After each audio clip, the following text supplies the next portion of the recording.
की सहेली।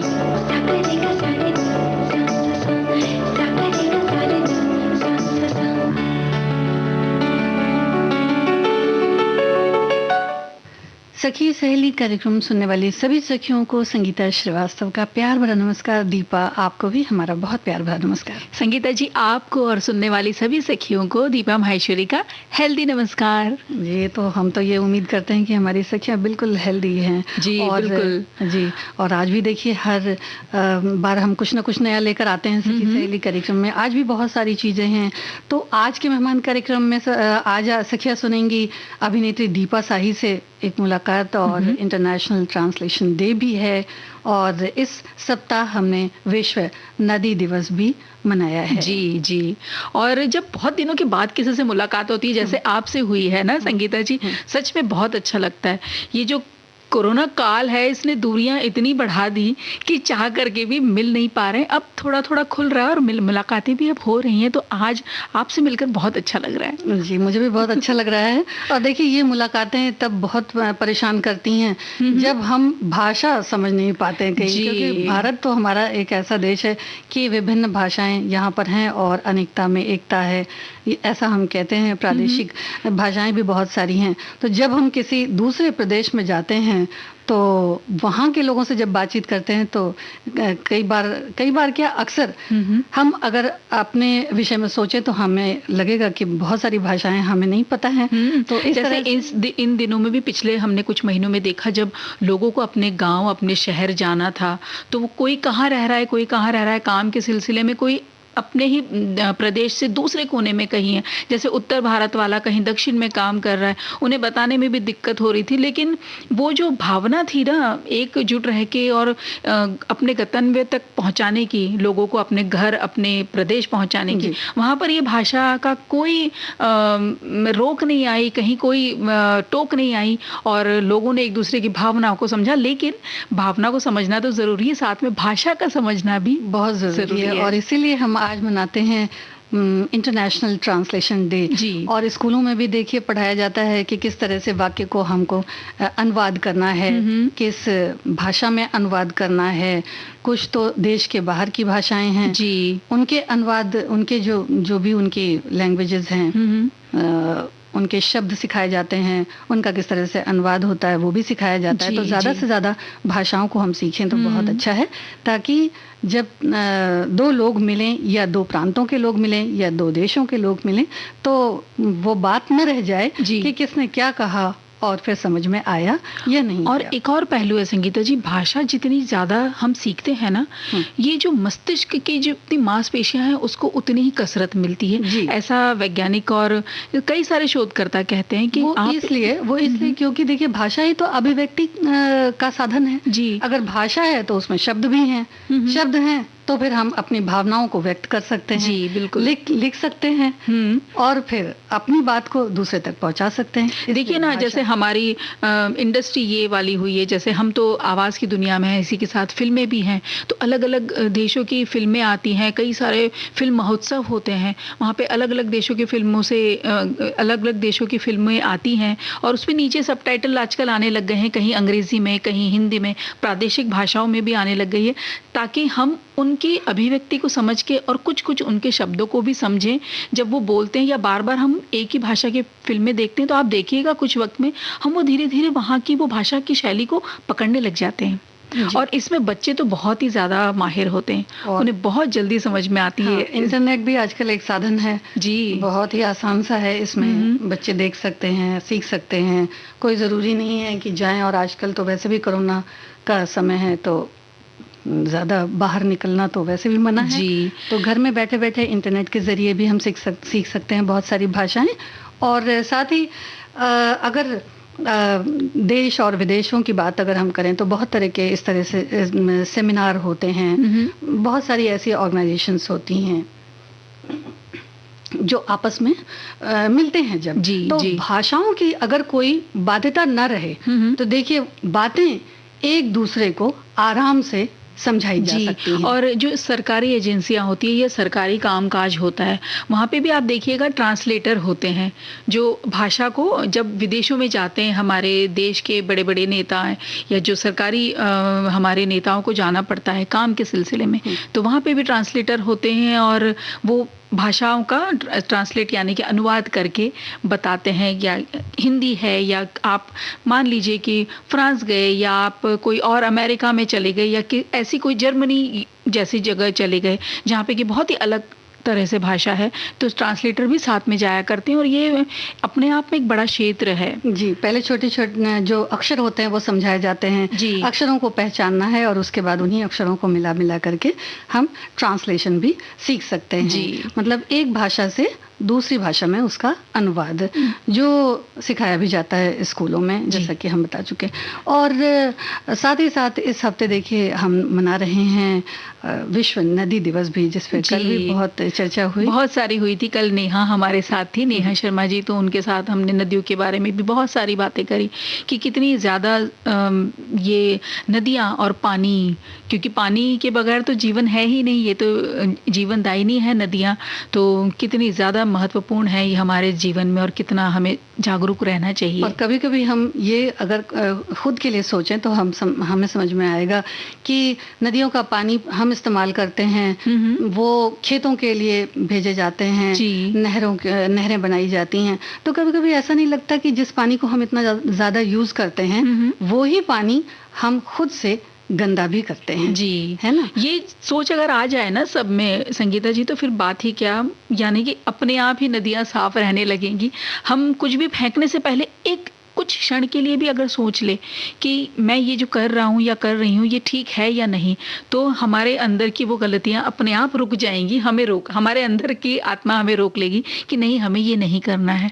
तो स्वयं के अंदर ही वो रोक भी है, वही बदलाव भी हमारे अंदर ही है। और नदियां तो नदियां, समुद्रों का भी यही हाल है। जी बिल्कुल। कुछ भी, कोई भी, कहीं भी हम लोग चीजें अगर उसमें डालते हैं तो ऐसा कोई भी काम ना करें, क्योंकि समुद्र में जब लहरें उठती हैं दीपा, तो आप देखिए कि जितना कुछ समुद्र में डाली जाती हैं चीजें, जिनको हम ये सोचते हैं कि भाई नहीं पानी में ही डालना है या जाने अनजाने जैसे भी, तो जब उसमें लहर आती है तो देखिए वो सारा कूड़ा करकट उसी तरह से किनारे आ जाता है। और तो कितना सफाई भी हमें दुखदाई ये दृश्य होता है जब इस तरह का हमें देखने को जब हमें देखने का मौका मिलता है, हम देखते हैं ये कि कितना कचरा बाहर आ रहा है, तो तब जब अगर विचार करते हैं कि अंदर कितना कचरा होगा, अगर लहरों के साथ इतना आ रहा है तो अंदर कितना होगा। संगीता जी, कुछ वक्त पहले एक आर्टिकल पढ़ा था हमने, जिसमें ये पाया, उसमें ये लिखा था कि जो थैलियाँ और इस तरह की जो चीज़ें जो डिकम्पोज नहीं हो सकती, इस तरह की चीज़ें एक तरह से सतह बनाती चली जा रही है, समुद्र की जो नीचे जो ज़मीन है वहाँ पर। तो ये पूरे प्रदूषण को, पूरे हमारे प्रकृति पे बहुत ज़्यादा प्रभाव डाल रहे हैं। जी। और वहीं अगर दूसरी तरफ देखें तो साफ सुथरी नदी है या तालाब हैं, पोखर हैं, तो जब उनको देखते हैं तो उनका पानी इतना शीतल, इतना साफ, इतना सुंदर होता है, तो लगता है कि कहीं ना कहीं तो हमारी इन चीज़ों को साफ सुथरा रखना बहुत ज़रूरी है और जाने अनजाने हम इस तरह का काम बिल्कुल ना करें। तो इसी तरह का एक गीत सुन लेते हैं पहले। चलिए सुनते हैं।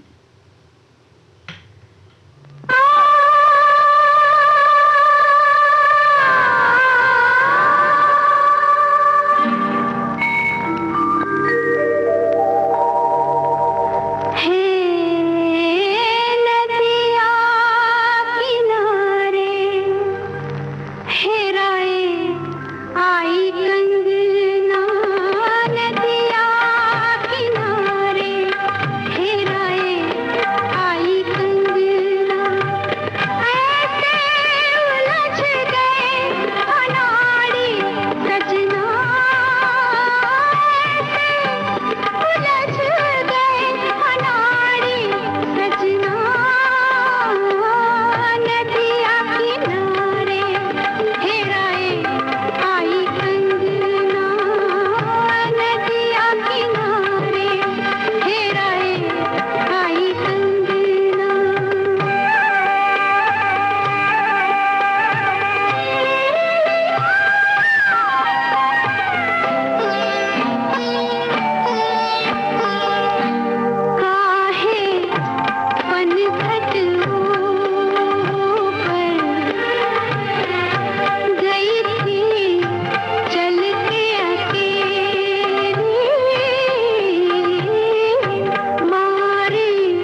संगीता जी, आपने भी ये फिल्म देखी होगी अभिमान, जिसका एक गीत था, हाँ, इतना प्यारा सुंदर, और इसमें देखा होगा जया बच्चन जी कैसे पानी लेकर के, पीने के लिए पानी लेकर जा रही हैं कलसी भर के।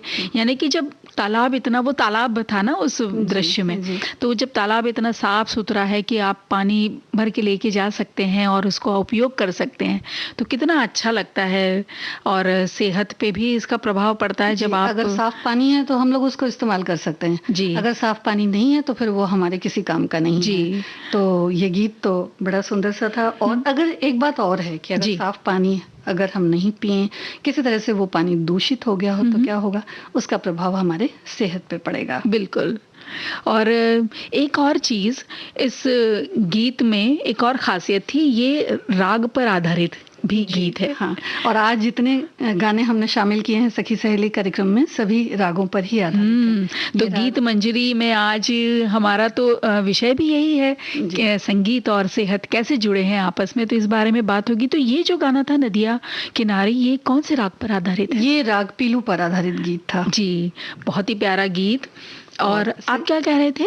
मैं ये कह रही थी कि संगीत के बिना तो जीवन बड़ा अधूरा है। कभी कभी तो ऐसा लगता है कि बिल्कुल अगर तबीयत घबरा रही है जी, कुछ ऐसा मन खराब सा है, तो बहुत अच्छा सा एक संगीत, और ख़ास करके शास्त्रीय संगीत में तो मुझे ऐसा लगता है कि ऐसी बात है कि मन बड़ा खुश हो जाता है। वैसे तो ये अपने ऊपर निर्भर करता है कि हम किस तरह का संगीत सुनना पसंद करते हैं। हमने देखा है कई सारी हमारी जितनी भी सखियां हैं, वो अक्सर कहती हैं कि हम तो रसोई में जब काम कर रहे होते हैं तो छोटा सा रेडियो हमारा चलता ही रहता है।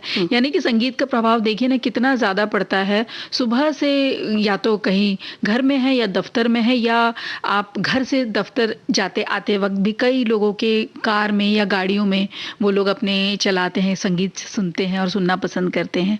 तो संगीत का तो प्रभाव प्रत्यक्ष अप्रत्यक्ष रूप से पड़ता ही है जी। और हम लोगों के भारतीय जो सभ्यता संस्कृति हमारी है वो तो बड़ी प्राचीन है जी, सर्वविदित है ये। और वैदिक काल में जो वेदों की रचना हुई उसमें खासकर सामवेद में इसके बारे में बताया गया। ऋषियों ने इसमें विशिष्ट मंत्रों का संकलन किया है और गायन पद्धति, एक खास तरह की गायन पद्धति विकसित की है।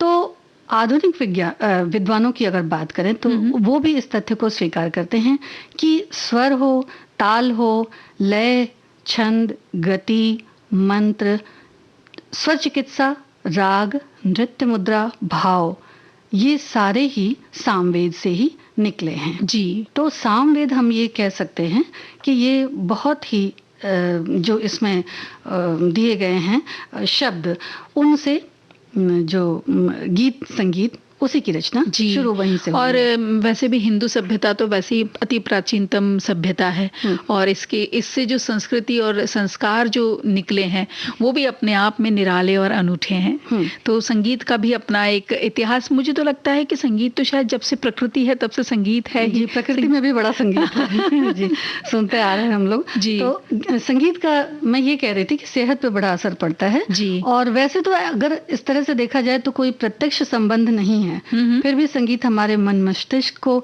अद्भुत शांति और आनंद प्रदान करता है। देखिए जब कभी हम लोग सुनते हैं कोई गाना तो कितना भी मन दुखी हो लेकिन अच्छा लगने लगता है जी। लगता है कि दूर कहीं कोई गुनगुना रहा है तो चलिए उसमें थोड़ा आनंद आता है। जैसे कभी कभी कोई ऐसे मोटिवेशनल गाना नहीं आ जाता, अगर हमारा मन थोड़ा उदास है और अचानक से कोई गाना हम ऐसा वाला सुन ले जिसमें कि आपको प्रोत्साहन मिलता है, तो सच में वो बदलाव सा महसूस होने लगता है अंदर जी। तो इसी से हम लोग ये भी सोच सकते हैं कि जब श्री कृष्ण जी भगवान बजाते होंगे बांसुरी, तो वो किस तरह से उनकी बांसुरी सबको विभोर कर देती होगी। तो क्या ही बात रही होगी उनकी बांसुरी में। पौराणिक जो हमारी कथाएं हैं उनमें भी बहुत ज़्यादा वर्णन इन सब चीज़ों का मिलता है। श्री कृष्ण जी की बांसुरी, उसकी तान जिसको सुनकर ब्रज की गोपियाँ, वहाँ की गौएं, वृक्ष, लता पताएं, नदियाँ, सरोवर सब झूमने लगते थे। कष्ट कितना भी हो सब भूलकर कान्हा के पीछे पीछे चल देते थे। तो ये तो अपना अस्तित्व ही भुला बैठते थे। बस उनकी बांसुरी के पीछे जाना है तो जाना है। तो प्रकृति को अगर हम ध्यान से देखें तो ये सुरों का अद्भुत संगम सा प्रतीत होता है। जी, प्रकृति में हर तरफ संगीत है और हर मौसम में अपने आप में एक जैसे कि एक लयबद्धता है ना, कि कुछ तो एक ऐसा, जैसे जब बरसात भी होती है तो पानी में भी कभी कभी ऐसा लगता है वो जो टिप टिप बरस रहा है, हम ध्यान से सुने तो उसमें भी एक लय सी लगती है, एक ताल सा महसूस होता है अगर हम बहुत ध्यान से वहाँ पे बैठे। जैसे कहीं मेघों की गर्जना सुने, पपीहे, दादुर, मोर, इन सब जैसे पशु पक्षियों को हम सुने, इनका प्रकृति की इस सुर लहरी पे जब वो मचल उठते हैं, कभी गुनगुनाना, कभी अनबोलते जीवों को भी नृत्य करने पर मजबूर कर देना, या बादलों से मचल कर रिमझिम फुहारों का बरसना, तो कभी झूमती फसलों को देखकर किसान भी कैसे झूम उठते हैं जब किसान का अपना एक नृत्य है, जब उसकी फसल चाहूं और फैली हुई है और हरियाली छाई है, तो वो नजारा ही अत्यंत निराला है और वो अनमोल है, खास करके हमारे देश के लिए। और साथ में प्रकृति के कण कण में देखिए ना बसा है ये संगीत, हर जीवात्मा में संगीत है। और सहज प्राकृतिक चिकित्सा ये नहीं है तो क्या है, यानी ये अपने आप में एक चिकित्सा है ना, झूमना, खुश होना। अगर खुश है इंसान तो इसका मतलब है स्वस्थ है। तो ये संगीत एक तरीके से चिकित्सक ही हो गया है ना। और व्याकुल, साथ में ये भी देखिए जब शिशु जब व्याकुल हो जाता है, रोने मचलने लग जाता है, तो माँ की लोरी जैसे ही सुनने पर उसे ऐसा लगता है जैसे कोई असीम शांति मिल गई हो। कहीं माँ का वो जो स्नेह है वो कुछ कहते हैं ना कि मनमोहक सा काम करता है। क्योंकि उस समय तो उसकी वो स्थिति रहती है कि बोलता भी नहीं, बच्चे बहुत छोटे रहते हैं, तो जैसे कि कोई जादू हो गया हो। हाँ, थोड़ा सा भी गुनगुनाया तो वो सो गए बच्चे। तो बच्चों में भी ये अंदर से एक बात होती है कि भाई कुछ तो अच्छा सुनना, वो उसको समझते हैं और सुरक्षित महसूस करते हैं। लेकिन अभी के समय में तो देखा जाए तो बहुत ही परिस्थिति बहुत अलग सी है, बहुत अलग है। आपाधापी का जीवन है और अवसादों से तो हर समय इंसान घिरा रहता है। कुछ दिमागी उलझने भी इस तरह से होती हैं जो हमेशा हमारे ऊपर हावी होती हैं, तो समझ नहीं आता। और धीरे धीरे ऐसा लगता है कि ये बाद में शारीरिक पीड़ा की तरह से हो जाती हैं। नहीं दीपा? जी बिल्कुल, कि जो ये ऐसे जो मीठा सा संगीत है ना, ये मन को शांति प्रदान करता है, नहीं? हाँ। और ऐसे में अगर आप गायन, जब आप कष्टकर हो स्थिति में हो, ऐसे में अगर आप गायन, वादन या नृत्य के अलावा स्वर, ताल या लय की जुगलबंदी का अनुभव लें, मतलब करने की जरूरत नहीं, अगर उसका अनुभव भी ले लें तो अच्छा होगा, कि बहुत अच्छा लगता है। और संगीत के मधुर, जब संगीत मधुर हो तो वो सुकूनियत तो देता ही है।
संगीता जी, रागों पर आधारित गीत ले रहे हैं आज हम, है ना? तो अब ये बताइए, ये कौन से राग पर आधारित गीत है? बड़ा सुंदर गीत है जी। और सायरा बानो जी पर फिल्माया गया ये गीत है ब्लफ मास्टर फिल्म का, और इसकी राग है राग बागेश्वरी। राग बागेश्वरी जी। तो अब इस तरह की धुनें अगर सुना जाए जी, तो फिर कौन भला बीमार रह सकता है? बिल्कुल, सुबह सुबह का जब वो माहौल हो और अगर ऐसी कोई शास्त्रीय से बेस्ड गाना जब चलता है, जैसे कि संगीत सरिता तो हमारा विविध भारती का प्रसिद्ध कार्यक्रम है जहाँ पर शास्त्रीय संगीत पर आधारित गीत आते हैं, और तो इस तरह की करते हैं कि हमारी सखियां सुबह सुबह सुनती होंगी जरूर जी। तो ऐसा कहते भी हैं दीपा कि 20 मिनट तक अगर प्रतिदिन संगीत सुना जाए, जो भी आपकी मनपसंद जो संगीत है, जैसा भी आप सुनना चाहते हैं, चाहे शास्त्रीय हो चाहे जो भी हो, तो उससे बहुत सारी सूक्ष्म बीमारियां जो रहती हैं वो कम उनके होने की संभावना होती है, क्योंकि हमारे मन में, हमारे मस्तिष्क में जैसा प्रभाव डालते हैं ये गीत और संगीत हमारे आचरण में, ये बहुत परिलक्षित होता है। यानी मन खिन्न है तो हमारा व्यवहार भी वैसा ही होगा, नींद पूरी हो तो ना पूरी हो अगर किसी परेशानी की वजह से, तो भी यही हाल होता है। और यही बात हमारे वैज्ञानिकों ने भी महसूस की है जी। तो 19वीं सदी में अध्ययन इस पर शुरू हुआ, बल्कि थोड़ा पहले भी हुआ, 18वीं सदी में भी हुए। तो एक मनोवैज्ञानिक ने संगीत की उत्तेजना के समक्ष हृदय गति और श्वास को मापा। इस पर आगे चलकर रिसेप्टिव म्यूजिक थेरेपी का विकास हुआ, जो डॉक्टर हेलन बॉनी ने किया, जो अंतर्राष्ट्रीय स्तर पर मान्यता प्राप्त मॉडल है ये, जिसे हम BMGIM कहते हैं, यानी Bonny method of guided imagery and music, इसके नाम से ये जाना जाता है। ये एक मॉडल है जी। जबकि ये भी देखा गया है संगीता जी कि कर्णप्रिय संगीत सुनते समय प्रेरणा देने वाले हार्मोन्स जो कि हमारे शरीर में उत्पन्न होते, डोपामाइन जिसे कहते हैं, और एक और हार्मोन है एंड्रोफिन, इसका स्त्राव होता है। तो जो दुख और समस्याओं से जब परे हम सुरक्षित और स्वस्थ महसूस कराता है ये इन तरह के जो हार्मोन्स हैं, और हमें कुछ हद तक रोग प्रतिरोधक क्षमताओं पर भी अच्छा प्रभाव इसका पड़ता है। और कभी-कभी तो सुंदर संगीत सुनने के बड़े ही चमत्कारिक अनुभव होते हैं, जैसे हम बात कर रहे थे ना कि बड़े जादुई प्रभाव होते हैं संगीत के। और ये कई सारे शोधों में ये भी सामने आए हैं। ऐसे कुछ शोधकर्ताओं का कहना है कि संगीत क्योंकि हमारे अवचेतन से तनाव को हटाकर हमें सहज और चैतन्य बनाता है, जो पक्षपात से पीड़ित होते हैं और जो शरीर काम नहीं करता, पक्षाघात से जी, शरीर में कुछ अगर तकलीफ है तो और शरीर जब काम नहीं कर पाता, या कोई ऐसी बीमारी जो कि जब कहते हैं ना, जब जीने की आस सी चली जाती है, कुछ डिप्रेशन जैसे तरीके का आजकल तो बहुत ही होता है, बहुत हो रहा है ये, या फिर जिंदगी का जब बोझल लगना, ऐसा कुछ होता है, या मन प्रसन्न ना हो ऐसी तकलीफों से हमारा मस्तिष्क, हृदय और रक्तचाप प्रभावित होते हैं और धीरे धीरे शरीर के पूरे तंत्रिका तंत्र को प्रभावित करते हैं ये। और यूं भी देखो दीपा, हमने देखा है कि ऐसे शब्द गीतों में पिरोए जाते हैं, जो हमारे गीतकार थे वो शब्दों को इस तरह से पिरोया करते थे कि अलग अलग प्रभाव हमारे मन में ये गीत डालते थे, जो शब्दों के रूप में जोड़े जाते थे। अगर कोई इंसान बहुत दुखी है, कोई रो रहा है, तो रोते रोते वो हंस भी सकता है जी। और हंसता हुआ इंसान जो है वो रो भी सकता है। इस तरह से गीतों की लय निर्धारित करना, उसकी राग बनाना, उसका राग बनाना और शब्दों को इस प्रकार से पिरोना, यानी गीतों में जो शब्द पिरोए जाते थे उनमें छुपी होती थी हमारी ही संवेदनाएं, जो दुआ बनकर भी कभी कभी बरसती थी। वो कैसे?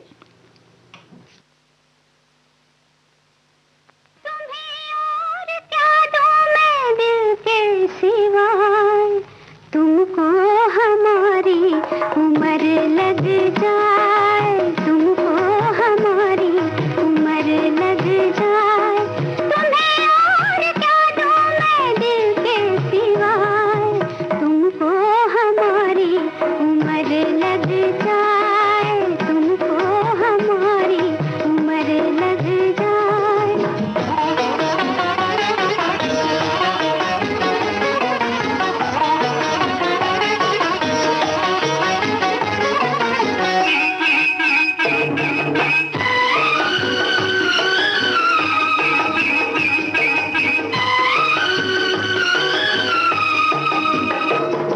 मुरादे हो पूरी, सजे हर तमन्ना, मोहब्बत की दुनिया के तुम चांद बनना।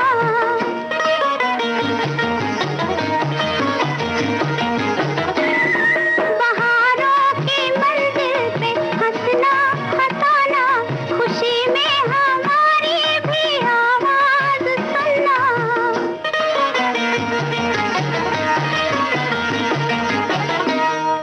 कभी जिंदगी में कोई गम ना आए, तुमको हमारी उम्र लग जाए, तुमको हमारी उम्र लग जाए। तुम्हें और क्या दूं मैं दिल के सिवाय, तुमको हमारी उम्र लग जाए, तुमको हमारी उम्र लग जाए।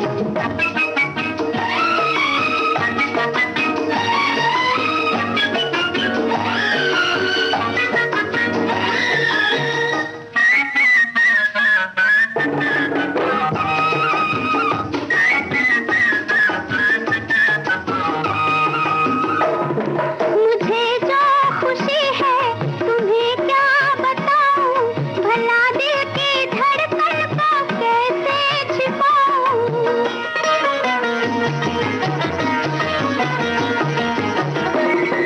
कहीं हो न जाऊं खुशी से मैं पागल, तुम्हें देख कर और भी मुस्कुराऊं।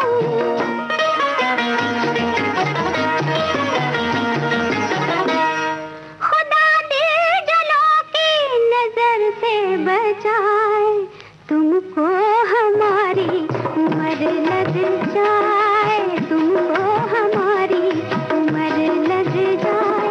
तुम्हें और क्या दूं मैं दिल के सिवाय, तुमको हमारी उम्र लग जाए, तुमको हमारी उम्र लग जाए। राग भैरवी पर आधारित ये गीत हमारी सखियां सुन रही थी दीपा। हमारे पूछने से पहले ही आपने बता दी। जी, और आई मिलन की बेला इस फिल्म का ये गीत था, बड़ा ही मशहूर गीत था। जी संगीता जी, अगर हम थोड़ा पीछे जाएं, यानी कि अपने अतीत में अगर हम थोड़ा नज़र डालें तो पाते हैं कि लोग गीत संगीत से बहुत जुड़े हुए थे। अभी भी हम देखते हैं कि हम में से बहुत सारे लोग गाना गुनगुनाते हैं। किन्हीं किन्हीं लोगों का शौक होता है ना, वो काम करते हुए या कहीं आते जाते हुए चलते फिरते थोड़े मद्दमस्त से रहते हैं और गुनगुनाहट उनकी चलती रहती है।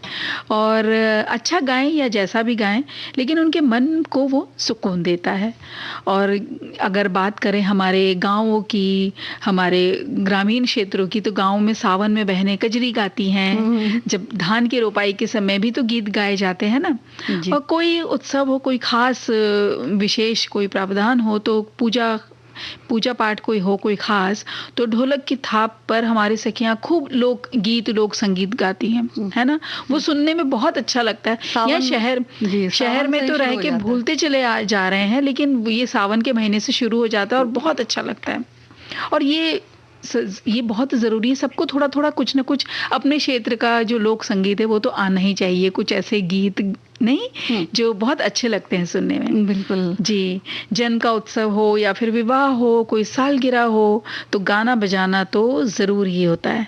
और हम सभी क्यों, मोर पपीहा भी तो गाते हैं ना, वो भी झूमने लगते हैं और उनकी भी देखिए कैसी चंचल सी आवाज़ निकलती है। क्योंकि प्रकृति जो है वो पूरी एक लयबद्ध और संगीतबद्ध ही तरीके से चलती है। मुझे तो ऐसा लगता है कि जहाँ नज़र उठाइए वहाँ सुंदरता ही सुंदरता नज़र आती है। नदियों को अगर ध्यान से देखा जाए तो उनमें से भी एक बड़ी ही मधुर तान सुनाई देती है, कल कल की जो धारा उनकी रहती है। और हवाओं में जो पत्ते झूलते हैं उन्हें देखकर मन बड़ा ही प्रफुल्लित होता है। फूल भी देखिए किस तरह से खिलते हैं, मुस्कुराहट बिखेरते हैं, और भले वो मुस्कुरा रहे हो या नहीं, लेकिन जब हम फूलों को देखते हैं तो हम अनायास ही मुस्कुराते हैं। भंवरा वो तो बस डाली डाली अपना राग छेड़ता है। यानी प्रकृति ऐसा संगीत में राग छेड़ती है कि तन और मन दोनों ही इससे प्रभावित होते हैं। और प्रकृति में इतना सौंदर्य है कि प्रकृति तो सुंदर है ही है, साथ ही साथ जब हमें खुशियां मिलती हैं तो हमारा भी सौंदर्य बढ़ता है। तो फिर कहाँ गुंजाइश रह जाती है दुखों की। तो ऐसा त्वरित प्रभाव तो संगीत में ही हो सकता है, जो प्रकृति के कण कण में बसा है। ये कोई दवा इतनी तीव्रता से अपना प्रभाव नहीं दिखाती है संगीता जी, जितना कि गीत और संगीत। देखिए ना, आपके नाम में भी संगीता में भी संगीत है। और पीड़ित लोगों को संगीत राहत पहुंचाता है। मानसिक रूप से अस्थिर जो लोग होते हैं, संगीत की संगत में सामान्य होते चले जाते हैं। वो वाद्य यंत्रों को बजाने से श्वसन जो तंत्र है उसके सहित शरीर के कई अंग हैं जो नियमित श्रम और अभ्यास के कारण मजबूत होने लग जाते हैं। क्योंकि देखिए, जो सितार है या तबला है, जब हम बजाते हैं या किसी भी वाद्य को बजाते हैं, तो उसमें हमारा जो मस्तिष्क है, जो ध्यान है, वो पूरी तरह से केंद्रित होता है। और साथ ही साथ अगर बजाना नहीं आएगा ठीक तरह से कि उसकी धुनें कहाँ हैं, सा रे गा मा जो भी है, तो वो उस तरह से अगर हम ठीक तरह से नहीं बजा पाते हैं, बल्कि उसके लिए भी हमें शिक्षक लगते हैं, उसके लिए भी प्रवीण है, और बहुत सारे संगीत में भी गुरु की आवश्यकता होती है। तो वो सब हम जब उतनी क्रियाएं करते हैं तो उससे तो शरीर प्रभावित होता ही है। जी बिल्कुल। और तंत्र पर सकारात्मक प्रभाव पड़ता है संगीत से।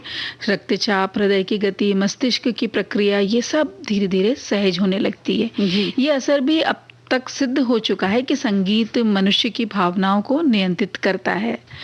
यानी कि देखिए कितना ज्यादा प्रभाव है कि आपके अंदर के जो भावना है उनको भी संतुलन में लेकर आने लगता है। कोई बहुत दुखी नहीं रहेगा, कोई बहुत ही अति उत्तेजना में भी नहीं रहेगा। हम एक सामान्य रूप से फिर अपने व्यवहार करने लगते हैं। और संगीत से नियमित जुड़ाव जो है डिप्रेशन और दर्द से भी राहत दिलाता है। ऐसा भी माना जाता है संगीता जी की, और ये भी देखा गया है कि शास्त्रीय संगीत के गायन को सुनने से हृदय गति स्थिर होती है, कंधे, पेट और पीठ के तनाव भी कम होने लगते हैं। और ऐसी ही कहानियां देखिए कई बार हम लोगों ने पढ़ाया भी है, पढ़ते भी हैं कि पाठ्यक्रम में भी शामिल की जाती हैं, जिसमें दर्शाया गया है कि जो फूलों के और अन्य भी पौधे लगाए गए हैं जो बेजान से लगते हैं, बढ़ते नहीं। मतलब ये पाठ्यक्रम में भी है चीजें कि एक कहानी थी जिसमें बेजान से पौधे लगते थे और जल्दी जल्दी वो बढ़ा नहीं करते थे, बड़े ही अजीब से दिखते थे। तो लेखिका जो थी वो बीमार थी, अक्सर करके वहां बैठा करती थी। उनको ऐसा मन हुआ कि हम सितार सीखें, तो वो वहीं पर रियाज करने लगी सितार का। सीखने की कला उनमें इतनी मतलब धीरे धीरे जागृत हुई और नित्य अभ्यास वो वहीं पे करने लगी। तो उसके बाद देखा ये गया कि उससे पौधे भी प्रभावित होने लगे, जो फूल थे, जो पौधे वहां लगे थे वो भी प्रभावित होने लगे। तो वो खुश से बहुत दिखने लगे, जल्दी जल्दी से बड़े होने लगे और उनमें रंग बिरंगे फूल भी आए। जो लेखिका थी वो किसी बीमारी से पीड़ित थी जैसा कि हमने बताया, और उन्होंने इस संगीत से अपने भीतर भी बड़ा बदलाव महसूस किया। और एक दिन तो दीपा, मैं न्यूज़ देख रही थी तो उसमें ऐसा था कि विदेश में एक हॉस्पिटल, पता नहीं किस कंट्री का था, कोविड-19 हॉस्पिटल था।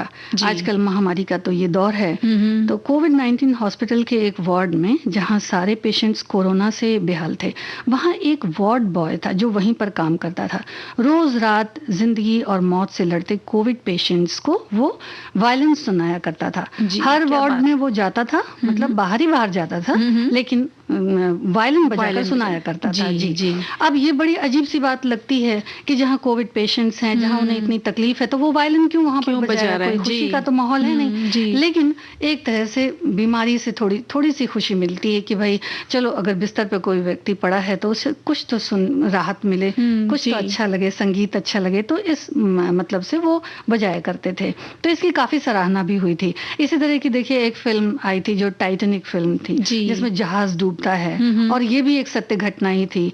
तो उसमें भी ऐसा होता है कि जब जहाज डूबता रहता है और लोगों के बचने की संभावनाएं बड़ी कम होती हैं। तो उसमें बहुत सारे संगीतकार रहते हैं जो वायलिन बजाते हैं। और बहुत तरह तरह के वायलिन थे, अलग अलग वाद्य यंत्र भी थे उसमें। जिनको नृत्य पसंद था तो वो लोग तो वो जानते ही हैं कि भाई हमारी ये जिंदगी तो अब बस थोड़े ही समय की है जी।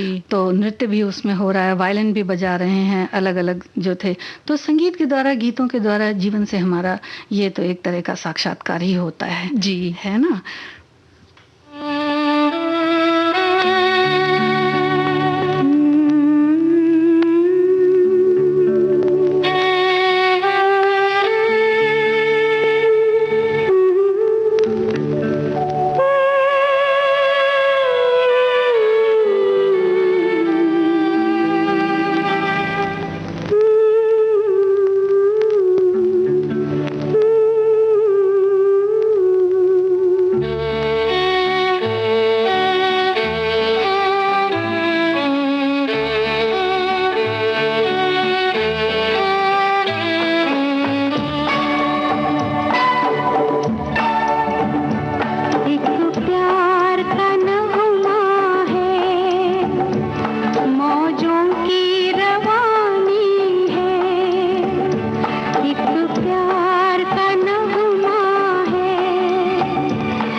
पल का छाकर ढल जाना है, परछाइयाँ रह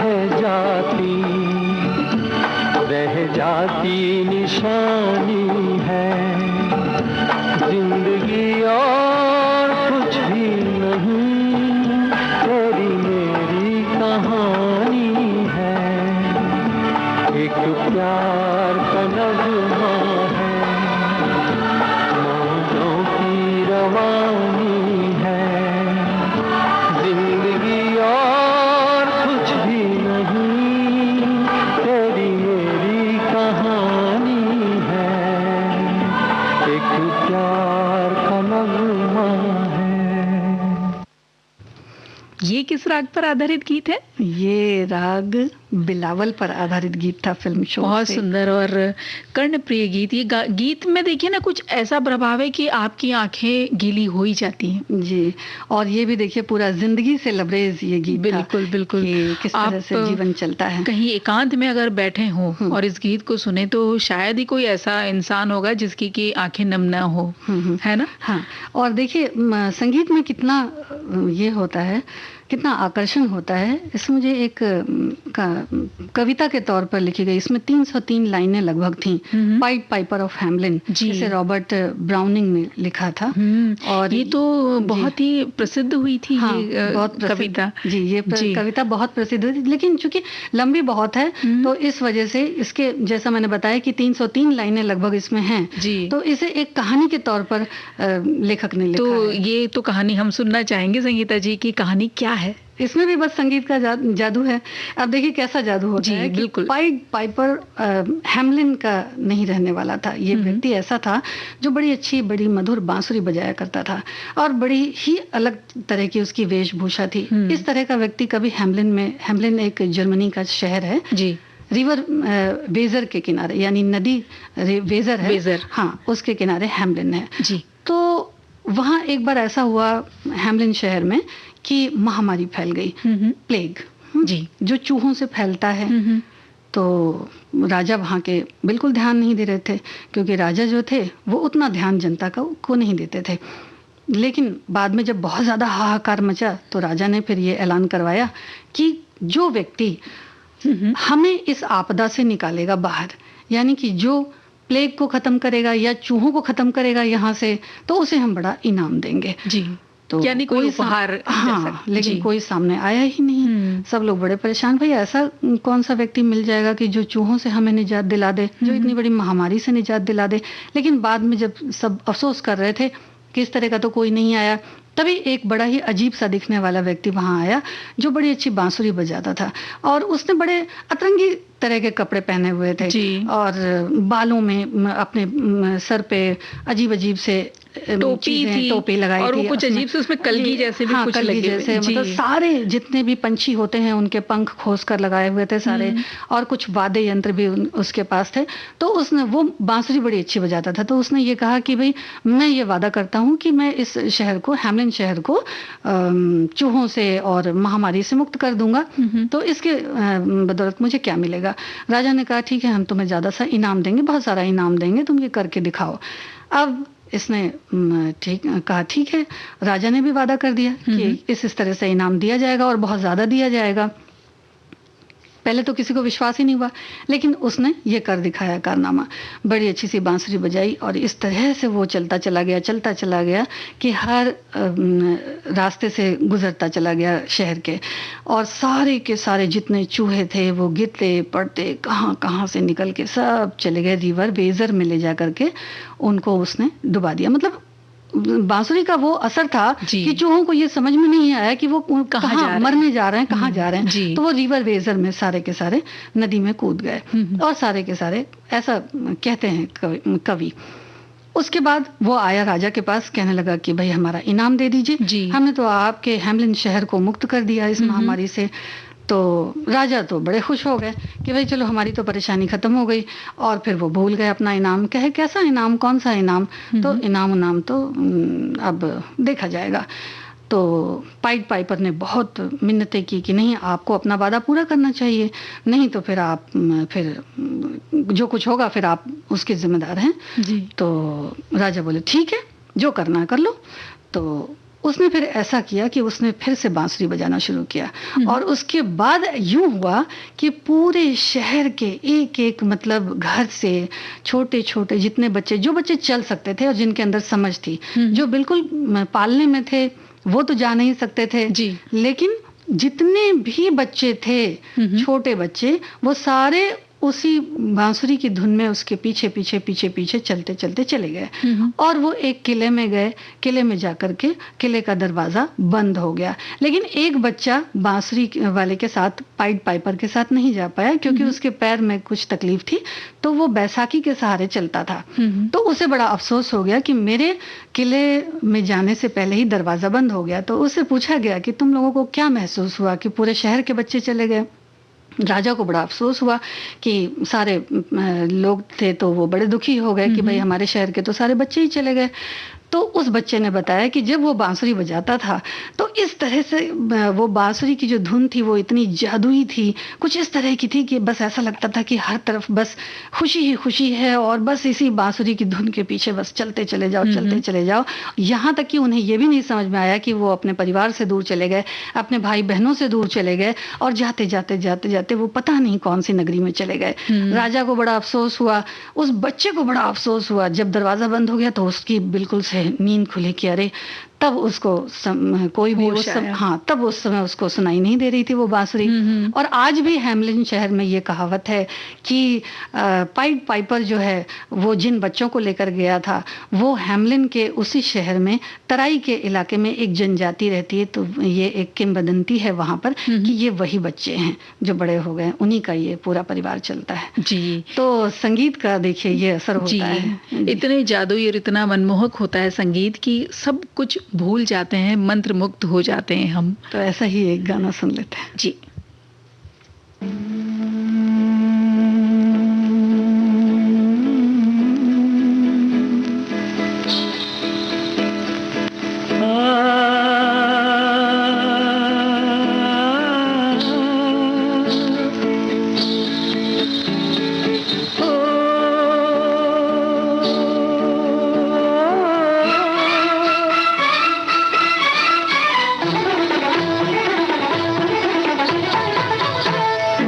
रोशन तुम्हीं से दुनिया, रौनक तुम्हीं जहां की, फूलों में पलने वाली रानी हो गुलसितां की। सलामत रहो, सलामत रहो, हाय सलामत रहो।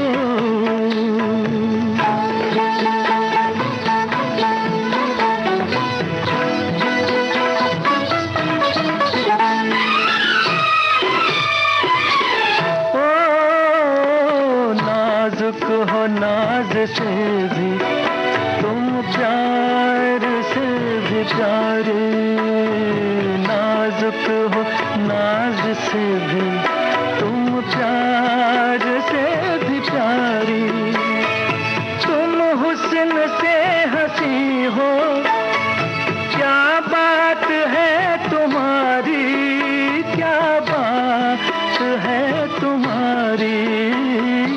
आँखों में दो जहां है, मालिक हो दो जहां की। सलामत रहो, सलामत रहो, हाय सलामत रहो।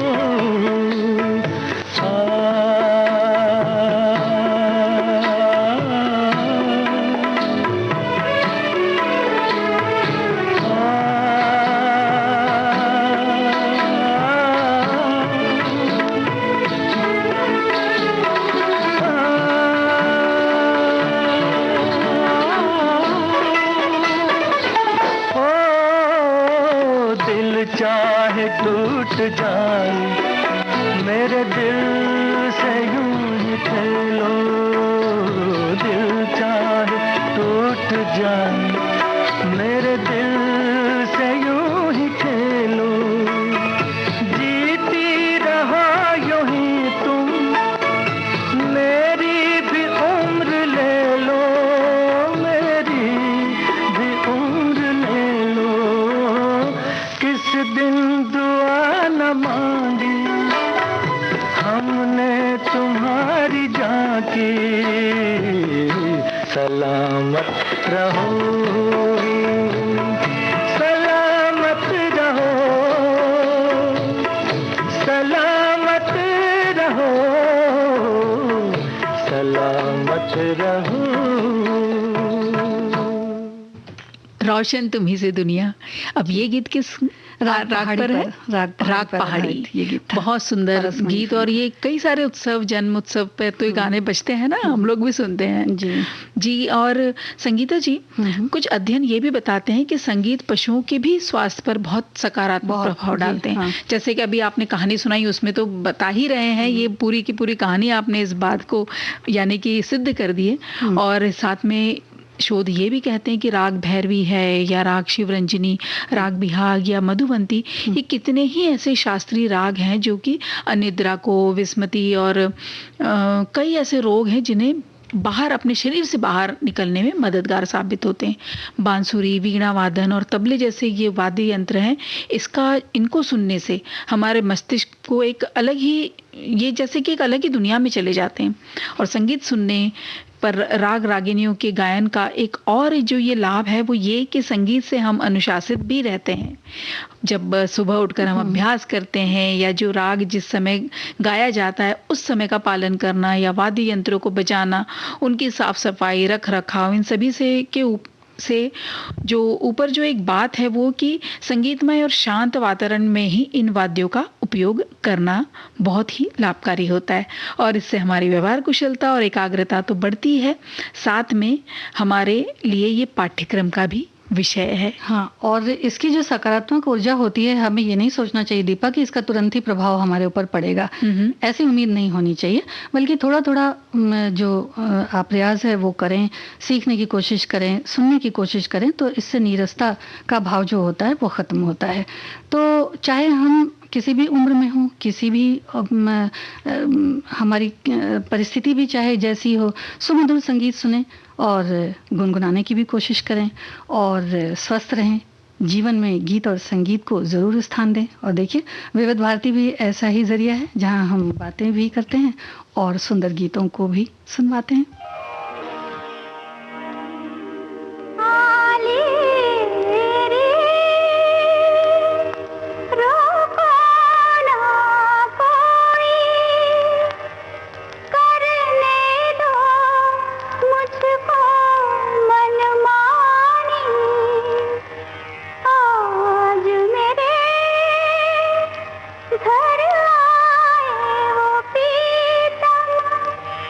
जिनके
वक्त देखिए संगीता जी, अब चलने का हो गया है।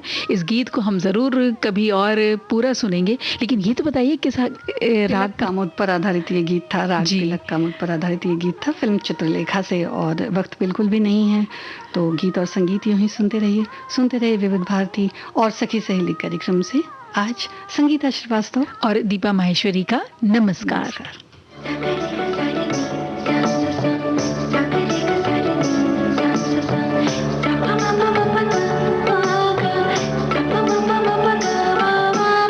सखी सहेली